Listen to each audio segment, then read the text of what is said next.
إن الله يأمركم أن تؤدوا الأمانات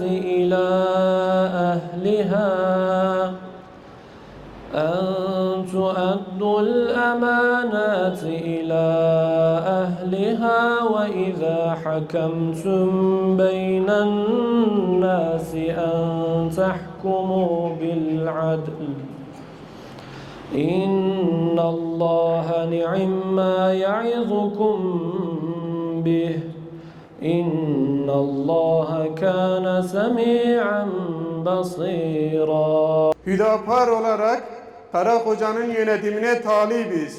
Bu yönetime talipken hiçbir hazırlık yapmadan öyle günübirlik gelip talip olmadık. Dolayısıyla Karakocan hakkında bizim projelerimiz var. Bugün Karakoca'da esnafla dolaştığımızda ciddi problemleri tespit ediyoruz. Bu problemleri sadece tespit mi ediyoruz? Hayır. Bu problemler karşısında bizim projelerimiz var. Eğer Karakocan bu projelerimizle tanışırsa Allah'ın izniyle bütün sıkıntıları hep beraber gideririz. Bu kirlenen siyaseti ve hayatı yeniden temizlemek ve dizayn etmek için 31 Mart seçimleri bir milattır, unutmayalım. Bu seçimde tercih yapmayacağız. Sadece A partisinin, B partisinin tercihini yapmayacağız. Ne yapacağız? Artık tercihi aşan bir duruma geldik. İnisiyatif alacağız, inisiyatif. Siyaseten inisiyatif alacağız. Elimizi taşın altına koyup sorumluluk alacağız. Çünkü gerek ülke içinde, gerek ülke dışında, gerekse coğrafyamızda meydana gelen olaylara baktığımızda artık tercih yok. İnisiyatif almanın zamanı.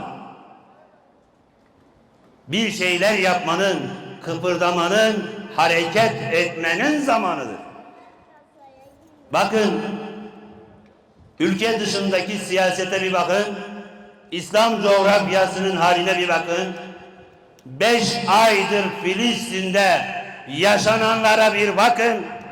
Ardından bazılarının dile getirdiği, ya bu seçimde sandığa gitmeyelim, bu seçimde tercih yapmayalım, şunu etmeyelim, bunu etmeyelim, mazeretleri yok. Çünkü her gün onlarca, yüzlerce Müslüman veya insan bu coğrafyada katlediliyor. Allah'ın vermiş olduğu tüm nimetleri elimizde bulunduruyoruz ama yokluğu, yoksulluğu, sefaleti biz çekiyoruz. Kanı, gözyaşı, yıkımı da biz çekiyoruz. Neden? Çünkü siyasi inisiyatif almıyoruz. Çünkü siyasal yapılarımızı kendimiz dönüştüremiyoruz. Kendi değerlerimiz üzerine bina ettiremiyoruz. Yaklaşık 100 yıldır bize giydirilen bir siyasi deli gömleği var.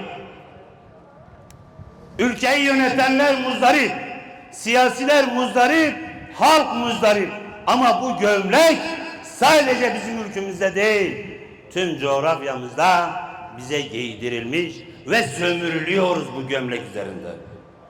Onun için siyasi inisiyatif almanın zamanı geldi.